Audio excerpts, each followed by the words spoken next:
The Minding Your Business podcast is brought to you, as always, by the Binge Podcast Network, the Binge at onabinge.com. Shout out to my brother, business partner, Dominic Lawson of Owls LLC and the Startup Life podcast, which is our flagship podcast on the Binge Podcast Network. Make sure you check them out every week. He comes with great content, as well as the other podcasters that are on the network. And listen, he and I are getting emails about other podcasters and people starting up podcasts, people wanting coaching on podcasts.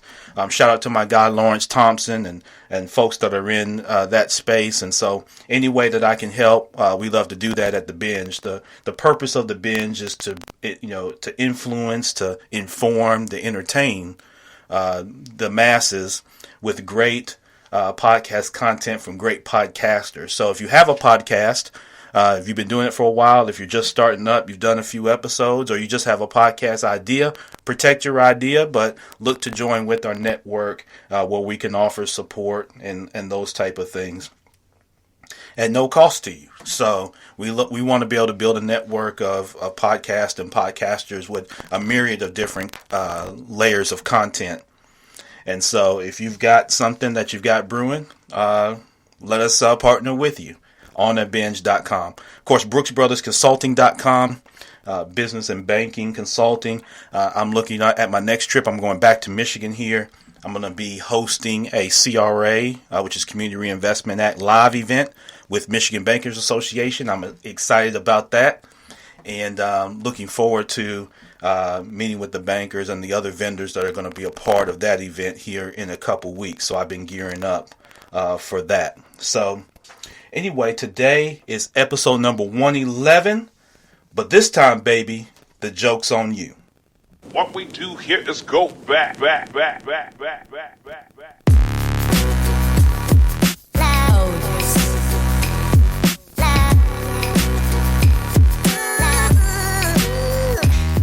All right, I am Champ Ron, RG Brooks, aka Champ Ron. I'm the host here of the Minding Your Business podcast. Thank you so much for joining. Eric Johnson, what's up, brother? I owe you a phone call. So I'm going to do that. Shout out to everybody that's on Spreaker, everybody that's on YouTube listening, everybody that's on Apple Podcasts, Google Podcasts, iHeartRadio, Spreaker, Deezer, SoundCloud. If you're at work, if you're off work, if you got fired from your job yesterday and you had the day off, whatever it is, shout out to all of you, and thank you so much for listening to the recorded podcast, or if you're listening to this live. It's been a crazy week. Thank you to everybody and everybody wasn't aware of this because I didn't make it a huge public thing, but with my wife going through her procedure on this week, for everybody that was ultra supportive, and family, friends, loved ones, just everybody, I appreciate your support. I appreciate your thoughts. I appreciate your mindset around support. She's doing very well, and she is home. And I was excited about that, to be able to bring her home. As all of you know, anytime you have loved ones that are in the hospital from various procedures or things that are going on, it's always an experience. And it's always can be a little tough, and it can have a little bit of suspense and a little bit of concern that comes about. And so I was excited to be able to bring my Mrs. home on yesterday. And so thank you so much for those, for your thoughts and your continued support with that. Saturday, October 5th, 2019, we're at episode number 11. 11, hell, we at 111. Episode number 111 of the Minding Your Business podcast. Today's topic is, but this time, baby, the joke's on you. And I've got a lot to get to, so let's get right to it. If you're on Facebook Live, y'all that are listening to this live, go down in your comments and you can comment whatever that you like. If you like to ask questions, if you have thoughts, good, bad, or ugly. Listen, I didn't get this far by having thin skin. I don't have gator arms, but I do have gator skin. As a former wide receiver, I didn't have gator arms, and I did go over the middle. Shout out to Matt Frazier. I did go over the middle of my time, but if you've got questions, concerns, listen, like I said, I didn't get here by being soft and timid or being afraid. You know, I post public and I operate publicly when it's public affairs. And when it's not, then I do private. But I'm not a throw your rock and hide your hand type guy. You see me coming. So, what up, Marcus? What's going on? Timothy, what's up? Thank y'all so much for joining in. I didn't tag a bunch of people on this Saturday morning. Didn't want to disturb you all. Wanted you to jump in if you wanted to. Cindy, how you doing? All right. Let's jump into some subjects. Again, the topic is, but this time, baby, the joke's on you. And what I want to cover is we had the municipal elections here in Memphis, Tennessee on Thursday, October the 3rd. We had Amber Guyger, who was the 31-year-old police officer in Dallas, Texas, who killed an unarmed African-American brother, black brother, Botham Jean, on September 6, 2018. She was sentenced this week, I believe on Thursday as well. And there was some social media discussion around her sentencing. And then even more social media discussion around the forgiveness that was expressed outwardly by the victim's brother. And then even by the judge and the bailiff. So, a lot of you share stuff in private and you post private and you leave things to private settings. But I'm going to talk about it publicly. And if you want to talk about it with me, you got to talk about it publicly. And listen, your boss will be okay. So if you're trying to block all your coworkers and your boss and you want to talk big and bad on social media and all that, this ain't the place for that. You got to go back to where you were. But we don't talk about it publicly. If you want to comment, feel free to do so. Then we want to talk about, with all the Jokers going on, Joaquin Phoenix is the Joker. And that movie was released this week, man. And I had a chance to actually see the movie. And so I'm not going to give any spoilers because I know, here's the thing about spoilers. I'm the type of person, I don't give a damn how much you tell me about the movie. I'm still going to go see it. Because, hell, y'all going to leave out, stuff. And I still have to see the cinematography of it and how it was said and in what moment. I love stories and I love content. So you telling me about the movie, I don't give a damn. But I know that a lot of y'all hate spoilers. Because if I tell you, that Joker had green hair, it's going to spoil the whole damn movie for you. So, so there's going to be no spoilers here. So when I talk about the Joker, I won't spoil it for you. You can go spend your $10 in peace and your $50 for a small popcorn. You could do that in peace and go enjoy the movie for yourself. And I want you to be able to do that. For me personally, I just don't give a damn about spoilers. You can't spoil nothing for me. Hell, most of y'all leave out everything anyway. Unless y'all talking about somebody in real life. Then y'all make up stuff. But, so I don't care nothing about spoilers. So you if I hadn't seen it, you could tell me about the whole movie. Because guess what? If I want to see it, I'm still going to spend my money. I'm still going to go see it. And it's not going to be much like you probably explained it anyway. So most of y'all not good storytellers again, unless y'all talking about somebody else. When you talk about yourselves, y'all get off social media. But anyway, Quintel, what's going on? Eric Houston, what's up? What's up, y'all? Madonna, what's going on? Oh, she put Madonna Sanders. Okay, I make sure it ain't the singer Madonna jumping on here. I'll bring her on live. What's up, y'all? So anyway, that's going to be kind of roundup. Then the last thing I'm going to talk about is the September jobs report. In all seriousness, the United States added 136,000 jobs to the economy in September. That is a dwindling number, even though the unemployment rate remains low. 136,000 jobs is much lower than a year ago, and we're going to talk about what that signals. Okay, so let's jump right into it. For the Memphis municipal election, in early voting, so here in Memphis, for those that aren't in Memphis, Tennessee, and you're listening to this around, let me just kind of educate you quickly on our process. So we have what's called early voting. It lasts about 2 weeks here in Shelby County, which is the county that makes up greater Memphis, Tennessee. I voted early, so I voted the first weekend. So early voting started. I went on a Saturday in between jobs. I took time in between jobs, in between making money. I was doing some lawn care for some customers. And I took time in between that to drive over to the early voting poll that was closest to me, because one of the benefits of early voting is you can go to any of the open polls, not just the one that you're assigned to. All right. So I took advantage of that. I am 38 years old. I've been voting since I was able to vote. So now 20 years I've been registered and eligible to vote. And so I went and voted at one of the voting locations. I walked in. There was nobody in line. Hell, there was probably 10 ladies, all over 55, that were there waiting on me. So the only line was the poll workers there waiting on me to vote. This is on a Saturday morning, probably 11:30ish. All right.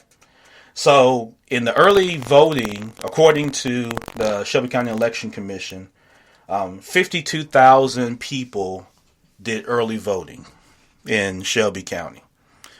3/4 of those were age 50 and over. 3/4. So if 4 people walked up, 3 of them were going to be 50 and older. And then 1 was going to be 49 or less in terms of years old. So that tells you exactly what ended up happening on election day. Now, the official election results I have not seen. If someone has those, like if you're on Facebook Live, comment that below if you happen to have the official election numbers in terms of voter turnout. What I've been told initially in an unofficial stance is voter turnout was low relative to the population. So Memphis city population is roughly about 650,000 people. That's a rough kind of number. I mean, I've seen as high as 700. I've seen as low as 6, but somewhere around 650,000 people currently that reside within the city limits of Memphis, Tennessee.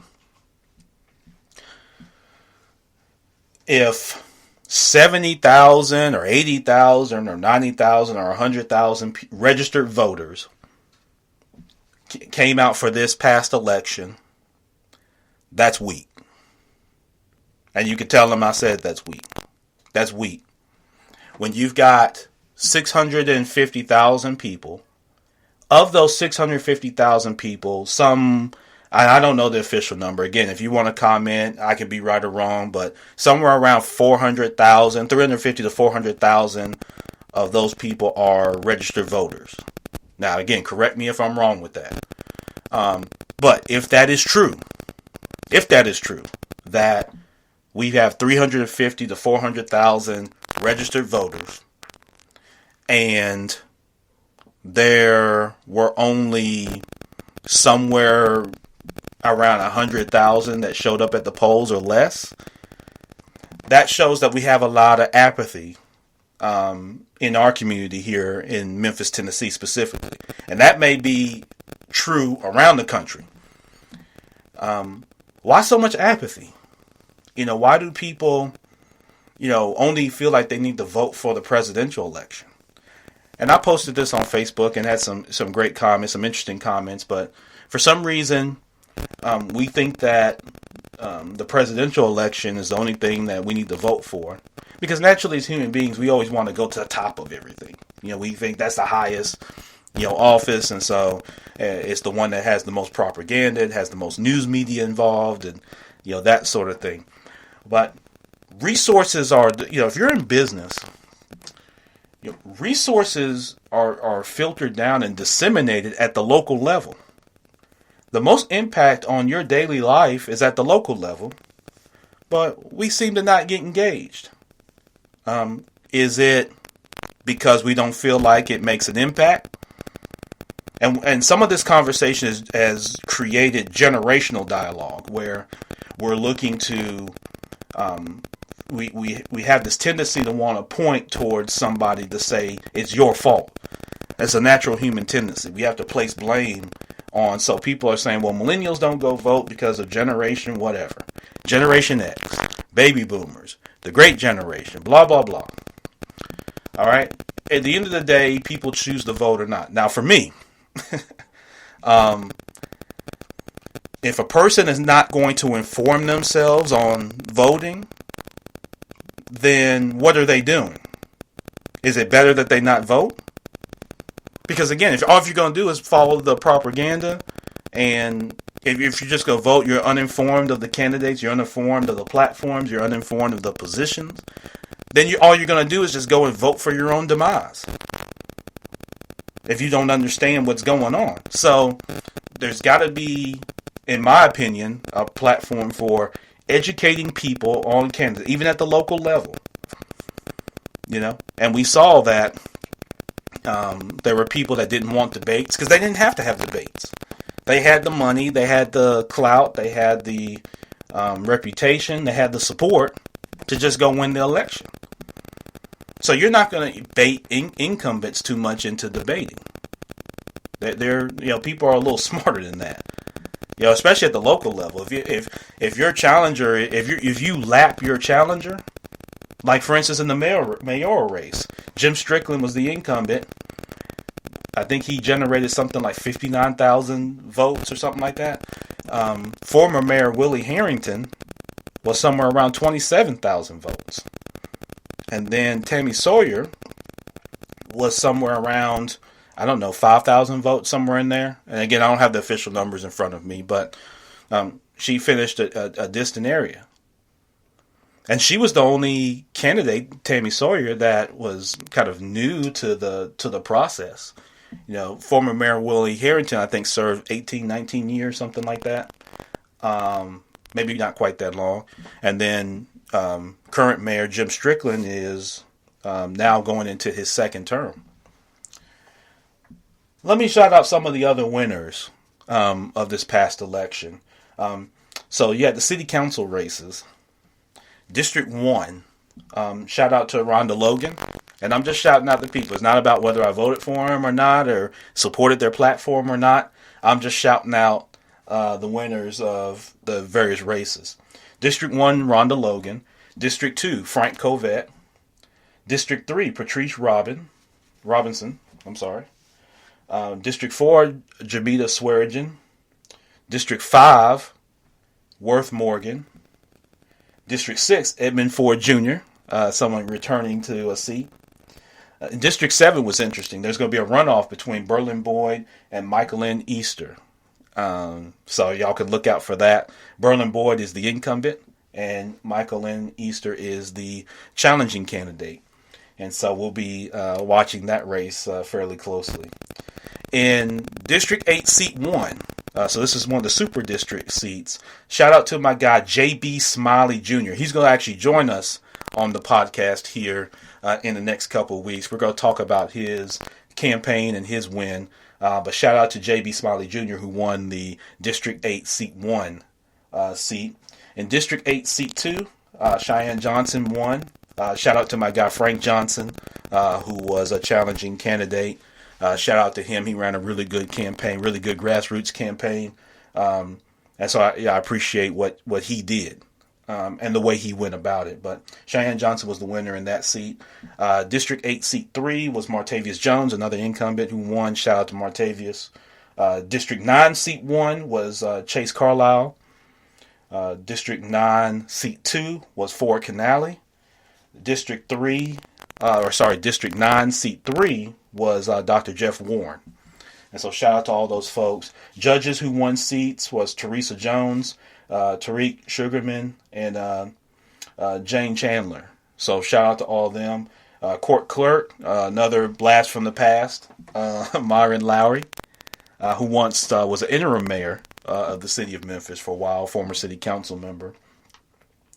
And then there was a vote for the public for the sales tax option, which was essentially an option for an increase in tax by, I think, 0.25%, something like that, to fund the restoration of benefits for police officers and firefighters in the city of Memphis. And that was voted as a yes, or voted for that tax increase. And so we'll see how that plays its part here going forward in the budget and how those funds are really utilized, if they're utilized in that fashion or another fashion. So that's what you had for the candidates. And so, again, I'm looking forward to having a few here on the podcast, starting with J.B. Smiley Jr. So he and I had a chance to speak yesterday, had a really good conversation, and shout out to him. So that's what you had happen. But the challenge that you have, and you probably have this around the country, and I think it creates a business opportunity, wink, wink, for somebody is, how do you kill some of the apathy, and how do you make it as convenient as possible in 2019 going into 2020 for people to vote? And listen, people have a bunch of excuses. And one of the things here in Memphis is you had people getting upset. We had Memphis Madness this week. Something else I didn't bring up at the top of the show, but we had Memphis Madness this week, which was really good. It's a little too long, but I had an opportunity to give my tickets away to two young men, so shout out to them. I hope they were able to go and enjoy it and enjoy the atmosphere and the kickoff for this upcoming University of Memphis men's basketball and women's basketball seasons. But you had people as it related to the election that said, people didn't vote, but they went down to, Memphis Madness.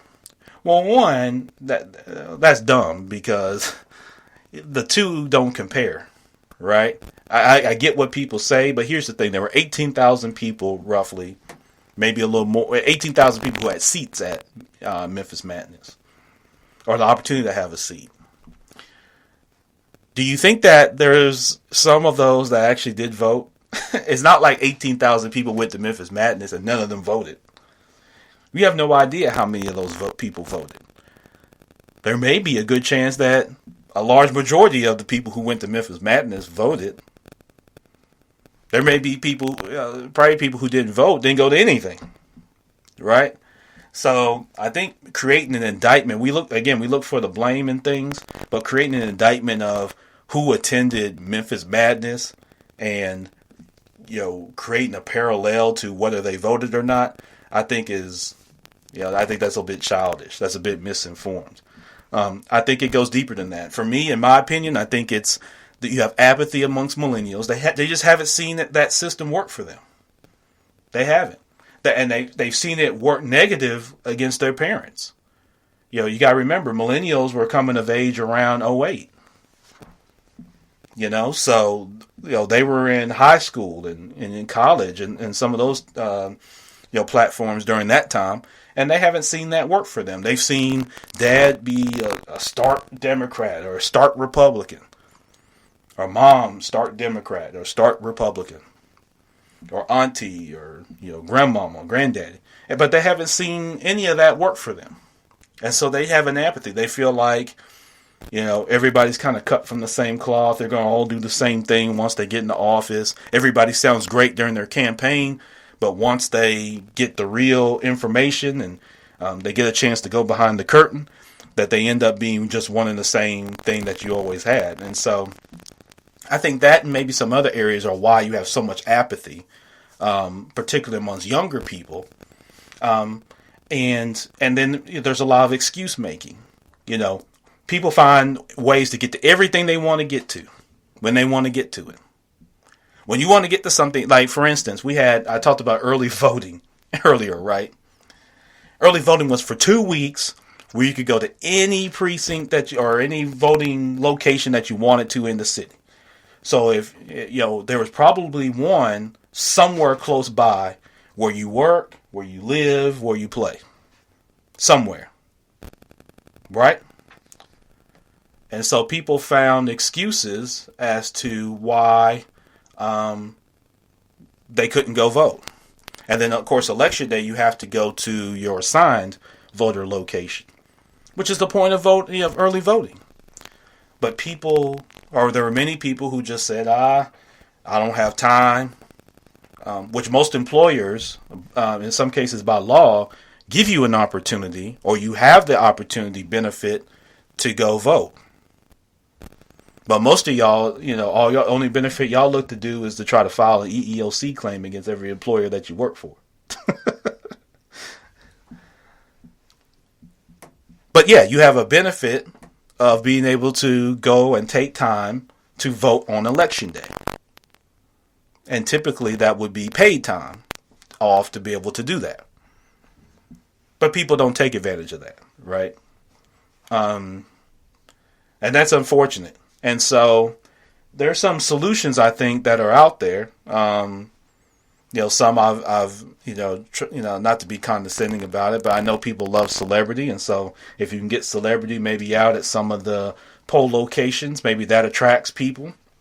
I've reached out to some people to ask the question about my guy Greg Bernard, my guy Lawrence Thompson, about how technology can be used to create a convenient avenue for you to vote that also takes into account concerns about data security, concerns about integrity of how votes are routed and tallied for, and concerns on either side about ensuring that a person cast one vote. Right, and that's all those things come into play with technology, and I'm sure there's a way to do it. It's just a matter of who's going to implement that, what's going to be the cost to do it, and then what's the revenue potential, and all down the line. There's a gazillion questions, but one of the things would be is how that could come about. So shout out to everybody who ran for election. Shout out to a friend of the podcast, Brittany Thornton, who ran for District 4. And she was not successful in terms of voting, but she was very successful in her campaign, and I'm very proud of her as well. And so, it is what it is. But if you got some thoughts on this, share it on Facebook. Email me, Ron at themybpodcast.com, and share your thoughts with me on the Memphis municipal election. If you've got data information that can be verifiable in terms of voter participation and that kind of thing, post that and tag me. Or, again, email that to me, and I'd like to be able to further engage in that discussion. And listen, we know what the problems are for the most part, so we could spend all day hashing out problems. But let's make sure we spend time engaged in the solutions. And let's make sure that we have a willingness to partner together. When we're grassroots and we don't have a ton of resources, we're going to have to be able to work together. All right? Okay, so next on our topic today, but this time, baby, the joke's on you. All right, so Amber Guyger, 31 years old, down in Dallas, Texas, on September 6th, 2018, comes home from her work shift. Think 12 or 13 hour work shift. She walks into the wrong apartment, thinks that a young black man sitting on the couch eating ice cream is a threat because he's, God forbid, you break into somebody's house and you get a tub of Ben and Jerry's and you sit on the couch. And that's your motive for robbing somebody.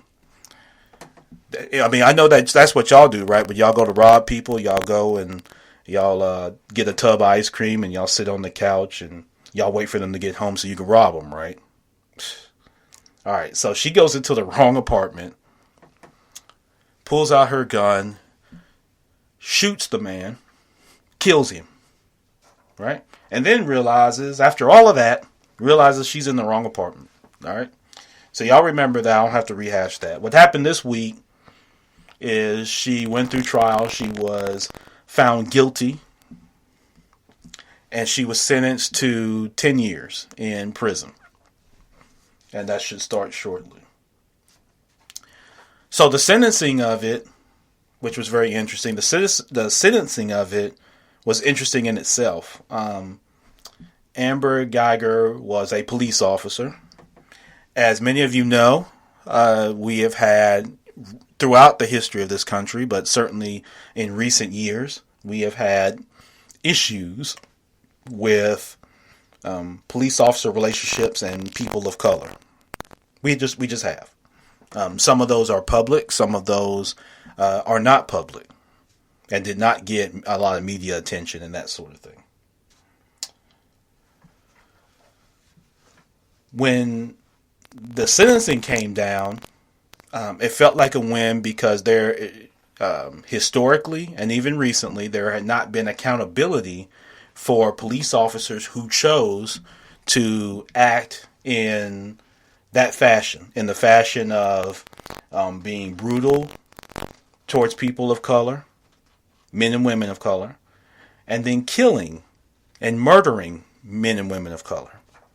There had not been the accountability. So this came off as a win that, was hoping to hold police officers accountable, people and police officers accountable for their actions. The actions that they take. And that you can't just do these things and then just get away with it and just walk away. And there's many examples of that where people in authority, or given some authority or so-called authority, take those type of actions. All right. So this was the first time. I think it was the first time in like 46 years that a Dallas police officer had been convicted of a crime in this nature. So she gets to 10 years. There's some back and forth. Some people, from a judgmental standpoint, who want to come and determine how much time somebody should get or not get, and what's satisfactory to them. Which is fine. Everybody, all of us can have our opinion on that. But here's kind of the thing that happens. All right? After all of that, the victim's brother, so Botham Jean is the victim. He's been dead for a year.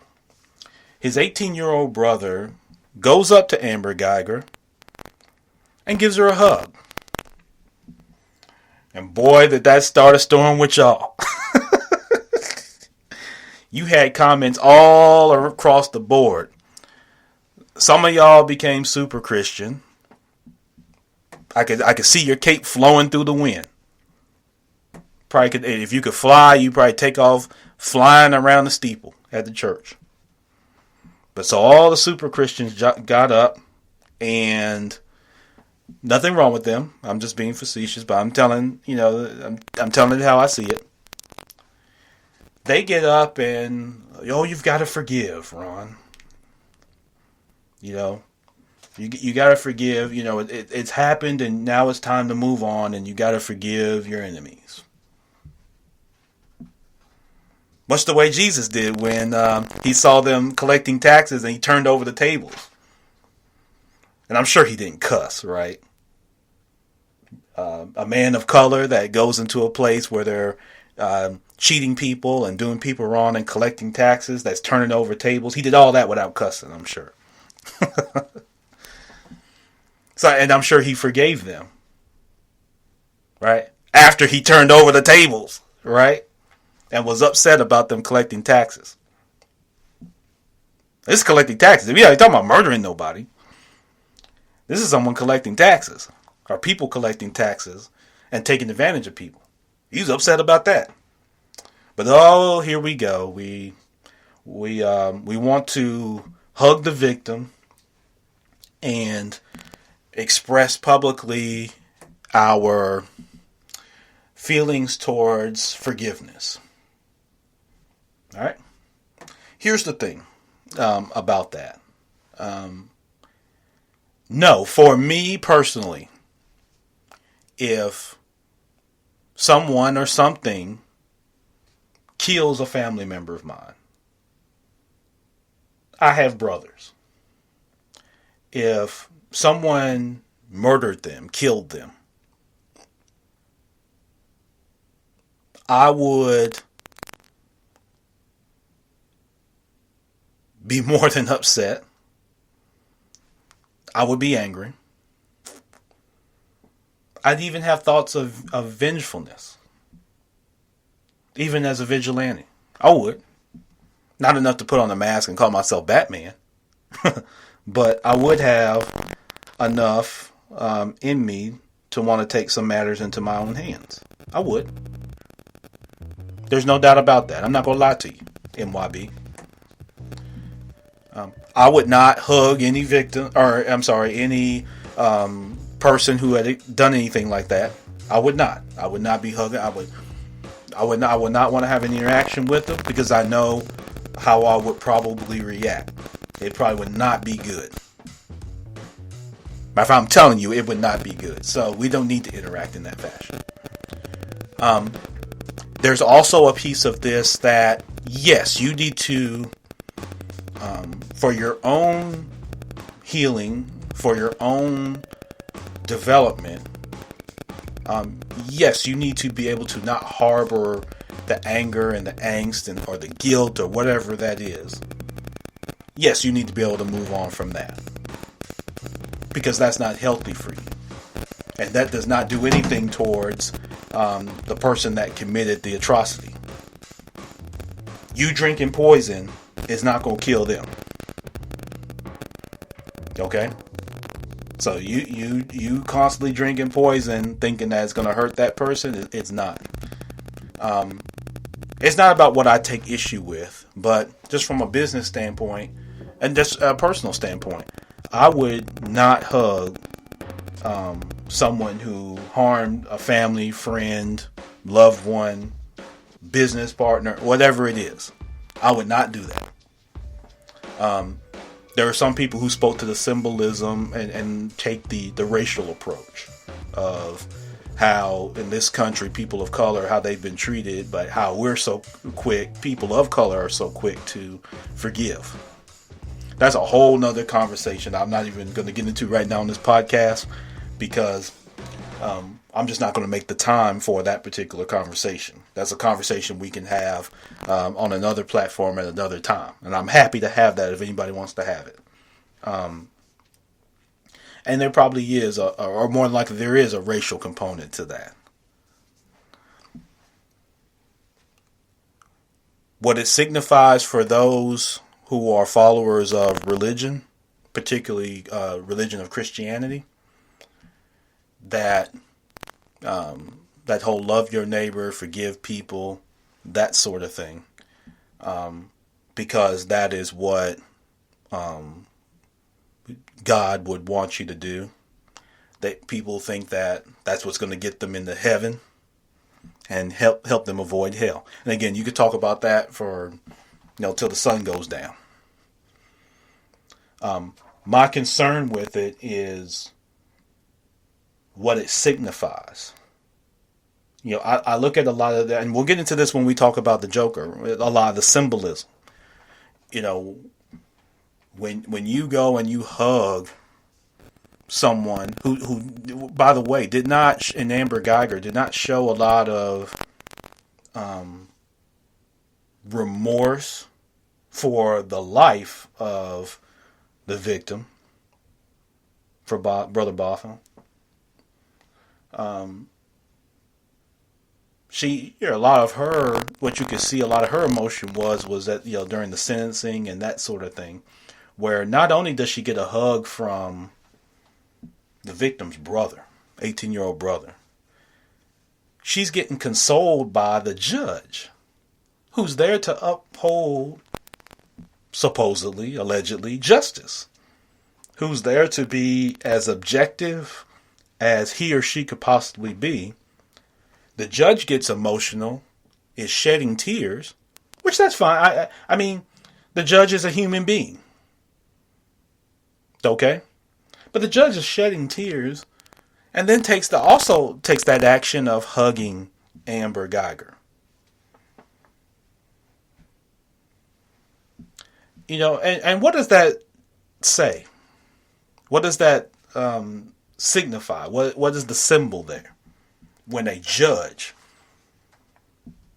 gets up, comes over, and hugs someone that a jury just found guilty and is sending to jail, to prison for 10 years. Have you ever seen a judge do that with anybody else? Of color or not of color? Have you seen the judge do that? And maybe that does happen. Maybe it happens in things that are less profile, and I'm just, most of us are not aware. I just haven't seen or heard about that. So, again, what does that say about our society, where we are, where we're, and maybe even possibly where we're heading, when we are showing that type of what we're calling forgiveness to someone who actions result in the death of an unarmed, non-aggressive man of color. It's something to think about, MYB. It really is. It's something to think about. All right. Joaquin Phoenix, and I'm going to tie all this together at the end. Everything we're talking about, I'm going to tie in around jokers and clowns. So from one clown to the next. But this one's fictional. Sort of. Joaquin Phoenix is the chief character, Arthur Fleck, in the Joker movie that came out. There's a lot of anticipation to the movie. It's DC. Of course, all of you are familiar with the story of Batman, and this is a character movie. And let me say this. If DC had been making movies like this to start, Marvel would have been in trouble. Marvel would have really had some competition. If DC had not been so enamored with Batman and Superman, those are the only characters that DC ever wanted to showcase until recently. And then it was, they tried to copy the Marvel model, and it was just too late. With Shazam and all that, it was too late. Marvel understood this with X-Men, and they understood this with all their characters from the Avengers. But if DC had taken this approach with their character development, Marvel would have had some problems, because this Joker movie is good. Now, I know there's a lot of hype, and some of y'all don't like to believe the hype. Let me be the first to tell you that someone that's seen this movie is good. Okay? This movie is not for your children. Okay? So, Lil Trey doesn't need to go see the Joker. I don't care if he's got 10 adults with him. Do not take Lil Trey to go see this movie. I'm telling y'all right now. Do not. Look at me. For those of y'all that are on Facebook Live, look at me in my eyes. Nobody really under 21 needs to go see this movie, The Joker. It has some very psychological, kind of disturbing scenes and visuals in it. I loved it. And as someone that, I love the Joker probably more than Batman. Matter of fact, ain't no probably to it. I do. I always have. And in some ways, Batman and the Joker are kind of one and the same. They're really the same person. It's just a matter of on what side do you call hero and what side do you call villain. But again, that's my personal thought. I'm not here to impose my personal thought on it. We're here to talk objectively and that sort of thing. But subjectively, in terms of me seeing the movie, I love the movie. Joaquin Phoenix, from an art standpoint, if you can appreciate the art of someone getting involved in a character, that's what you'll see in this Joker movie. He embodies everything about the Joker. And here's the thing that separates it from past Jokers, whether it's Heath Ledger or Jack Nicholson or going back to the old Batman TV show, is in this particular story. Now, I'm not giving spoilers and all that type of thing. I talked about that earlier when I started the podcast. I know how some of y'all are about spoilers. If I tell you the Joker had a smile on his face, y'all get pissed off. But, so here's the thing about the way that Joaquin Phoenix played the Joker. In his characterization, you'll see there's a few themes that you'll notice. One is the relationship between people and those with mental illness, or that are considered to be mentally ill, or diagnosed by someone to be mentally ill, or have mental challenges. That is an apparent theme in the movie. That's something you can look forward to, and you'll see. If you're in the healthcare profession, you will appreciate that piece of it. And the tie-in around what was going on. Keep in mind, the movie took place in 1981. And there were some things in society that were going on in 1981. And you'll see those to be apparent in how they impact the Joker's early, or his life prior to him becoming the Joker. You'll see the relationship between the rich and the poor, which was somewhat apparent in the Dark Knight series, particularly with The Dark Knight Rises. But this is probably a little bit more intense. You'll see the relationship between an individual and society and how he views society, how he views himself, how he views his, the world through his fantasies. And then you'll also see the relationship between a young Bruce Wayne and the Joker that you haven't seen before. I don't think you've seen that. Unless you're a huge comic book reader, you probably haven't seen this. So, and then the fourth thing is you'll see the relationship between, and this is something that I think everybody will be able to relate to as it comes to this version of the Joker, is you'll be able to see the connection between when you come across just terrible circumstances. All right? When things stack up against you and the resources that typically would be there to help you are removed for whatever reason. So those are some areas that you'll see in this version of the Joker. Like I tell you, I loved it. I'm telling you right now, young people, it's not something for young people because, again, it's not only the images, but a lot of the violent scenes are really intense. So it's not like every single thing is really intense, but a lot of this movie is really intense. It's got some intense imagery. A lot of the violence is really, graphic. Okay, so don't think of it as a DC movie like, one of these Batman Forever movies where everybody 3 years old and up can go see. And the worst thing that happens is, Batman kisses a girl. This isn't that. But no, definitely go check it out if it's something that you're interested in, but it was a really good movie. One of the tie-ins with this, because I know leading up to the movie there were some concerns about people copycatting and things like that, which I could definitely see. And there's actually a theme in the movie about people copycatting the Joker and him being uplifted as a symbol.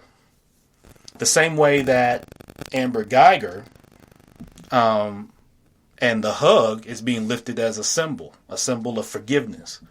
The Joker in this movie there was a point in the film where he's lifted up to be a symbol. So there's an interesting tie-in and an interesting parallel in the movie. But again, no spoilers. Go check it out. I think that you'll find that you enjoy it. You'll probably want to see it more than once. It's not going to be over your head. You don't have to be a Batman fanatic or have read all the comic books to enjoy this movie. So if you're concerned about, I haven't been keeping up with all the Batman films and all the superhero stuff and blah, blah, blah, this stands alone. The way this was shot, the way the story develops, you don't have to have seen anything. You could watch this independently. And that's one of the things that makes it great. All the characters in the movie played phenomenal roles. You're gonna love Robert De Niro. He has some really good lines. He has some good comedy. The interchange between him and Joaquin Phoenix was very good, and so you'll enjoy that. But again, it's a very interesting movie. You're gonna enjoy it. So definitely go check that out. But it's the Joker, and so you get what you get when you talk about the Joker. He's traditionally one of the things that draws people to him is when they showcase his humanity side and how he became who he was. A lot of you are going to be able to relate. But one of the things, I share this with people all the time. One of the interesting things to me about the Joker is He's not like your traditional villain where he wants money or he wants power. See, most villains do things like kidnap the mayor and hold him for $1 million ransom. That's most villains, right? They want some type of money, they want some type of power, and then they have 100 different ways to Sunday on how they go about doing that. With the Joker, he doesn't want money. He doesn't want power. If you bring him down to a common denominator, which is not easy, in my opinion, what Joker looks for is he looks to expose. Okay? He looks to expose people's insecurities, people's fear, people's hatred, people's political stances, and people's classism around how they treat people that don't look like them or don't come from their world or don't fall into their plan. Right? And so he's someone that looks to expose that broadly. Right? So he just kind of does things. He thinks of it and then he does it. And he looks for the reaction in a very psychotic way. And so, again, go check it out. It's something that I think that you'll enjoy with the Joker. But this week's been full of them. You've had, of course, the President Trump impeachment. You've had Amber Guyger. And, of course, you had the Joker come out this week. In more jokes, with more clowns, you had the September jobs report come out, too. Unemployment remains low. If you're looking for a job, MYB, for those of you, maybe you're not quite to the point where you're ready to start your own business, or maybe you started your business, and whatever the situation is, if you're looking for employment, you're looking to change employment, this is the month to do it. October and early November seems to be times where you get hiring managers really engaged, ready to get things done before you get to the holidays. So I encourage you, as some best practices, to look for positions that your background matches. Make sure that your resume is in line with the job description. Look for positions, set up alerts and things like that. Look for positions where they've just been posted, because the people that are most likely to get the interviews are going to be folks that are early applicants. So try to set it up where you can catch a position almost as soon as it posts, and then go ahead and apply, and then look for that company in LinkedIn. I know how y'all are about LinkedIn. But look for that company in LinkedIn and find the hiring manager or find people in HR and connect with them. And don't send them a message saying, "Hey, look at me, I want a job, I need a job, I gotta pay these bills." Don't do that. Connect with them, because it's about, you got to build the relationship. Okay? So reach out to them, connect, and start a relationship. Hey, I'd love to hear more about kind of what you do. I'd like to learn more about the company. Where can I go do that? Are you open to a quick 10-minute dialogue? I came across this article. Yes, that's slow. And but if you're trying to get what you're trying to get, you got to build relationships with people. You can't just pounce on them. Everybody's looking for people that are pounce on, because you know what they go do? They close the gate to that. All right? So if you're looking for a job, do that. But 136,000 jobs were added to the United States economy in September, according to Department of Labor. So that's going in the opposite direction, folks. So you've heard the discussions about recessions and things like that. So it's definitely we're due, and it's definitely on the horizon. So how are you getting the jokers out of your debt so that you can be prepared? One of the ways that you do that is you got to start with yourself. You got to make sure that you're not the one with the big red nose and the makeup on. Okay? In your business. Make sure you're not the joker in your business. How do you make sure you're not the joker in your business? Make sure that your thinking is not closed off. Make sure that you're open to collaboration where it makes sense. Make sure that you're open to new ideas and ways of doing things and how to tie new ideas into existing modes of doing things to make them more efficient and allow you to maximize resources in other areas. Make sure that you're not the one in the meeting room with the closed mind or the old school thinking or the outdated thinking. Because you'll be surprised. You can find yourself being the joker in your business. Before you get to worrying about everybody else, your employees or your other managers, directors, or if it's just you as a solo business, you and one other person or two other people, make sure that you're not the joker in the deck. Okay? Because it's going to be critical as you go into 2020. There's going to be a lot of noise next year. Because you do have the presidential election. So that campaigning is going to get more intense. There's going to be all the rumblings of recession. You're going to have the impeachment discussion with the president become more intense. And there's just going to be a lot. There's going to be a lot going on. There's going to be a lot of great things going on too. For those of you that are in position to take advantage of opportunity, 2020 is going to be your year. If you're just playing, if you just like posting and don't like doing, executing on ideas, all your ideas are sitting on flash drives and you're not willing to go out there and do anything, it's going to be another tough year. So be prepared. Get yourself together today to get the jokers out of your deck so that as you go into 2020, you can be best prepared. Ashley, what's going on, girl? How you doing? Devin, what's up? Shouting out to everybody here on Facebook Live. Jason Miller, what's up? Zane, what's going on, my man? I'll see y'all guys later on. Pat, what's up? Shaquana, Yasmin, I'll see you, Zane, later on. Looking forward to that. What's up, y'all? Todd, what's going on? So, listen, this has been episode number 111 of the Minding Your Business podcast. Share this with your friends. Share this with your enemies. Share this with other business people. Let's look to be better. Let's look to encourage each other, but you got to get the jokers out of the deck. Okay? So this is October the 5th, 2019. We're going to sign off definitely with today's episode. Man, I appreciate everybody on Spreaker, everybody on Facebook Live.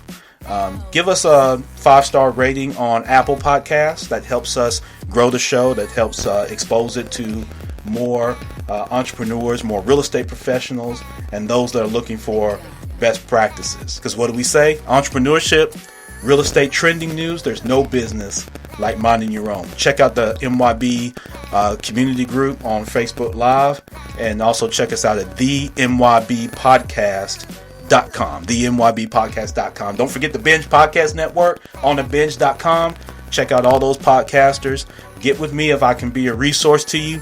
I appreciate you all, and go be great. Enjoy the rest of this weekend. We're into October. It's fourth quarter, baby. What you gonna do?